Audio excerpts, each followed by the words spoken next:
જય શ્રી કૃષ્ણ ફ્રેન્ડ્સ. હમણાં આપણો પવિત્ર શ્રાવણમાં શરૂ થવાનો છે, તો એમાં નવા વાર અને તહેવારો આવશે, તો એમાં ફરાળમાં લઈ શકાય એવી સામાની ખીચડી બનાવીશું. તો સૌપ્રથમ સામાને એક બાઉલમાં લઈને સારી રીતે ધોઈને થોડી વાર એને પલળવા માટે મૂકી દઈશું. ત્યારબાદ એક બાઉલમાં તેલ લઈ એમાં જીરું, હિંગ અને લીમડીનો વઘાર કરી એમાં કાપેલા બટેકા, કેપ્સિકમ, છીણેલી દૂધી અને લીલા મરચાં એડ કરી દઈશું અને એને સારી રીતે આપણે મિક્સ કરી લઈશું. ત્યારબાદ આપણે એમાં જરૂર પ્રમાણે હળદર અને સ્વાદ પ્રમાણે મીઠું એડ કરીને એને થોડી વાર માટે આપણે ઢાંકણ ઢાંકીને ચડવા દઈશું.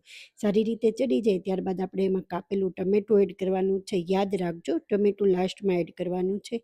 અને ત્યારબાદ થોડી છાશ આપણે એડ કરવાની છે. છાશથી સ્વાદ ખૂબ જ સરસ આવે છે. ત્યારબાદ આપણે એમાં થોડી સાકર અને આપણે પલાળેલો સામો એડ કરવાનો છે. સામો આપણે પાણી સાથે જ એડ કરવાનો છે અને એને સારી રીતે કૂક થવા દેવાનું છે. ચડી ગયા બાદ આપણે એમાં શિંગદાણાનો ભૂકો અને તળેલી શીંગના દાણા એડ કરવાના છે, જેનાથી એમનો સ્વાદ ખૂબ જ સરસ આવે છે. ત્યારબાદ આપણે એને ચડી ગયા બાદ ધાણા નાખીને ગાર્નિશ કરીને આપણે એન્જોય કરો સામાની ખીચડી.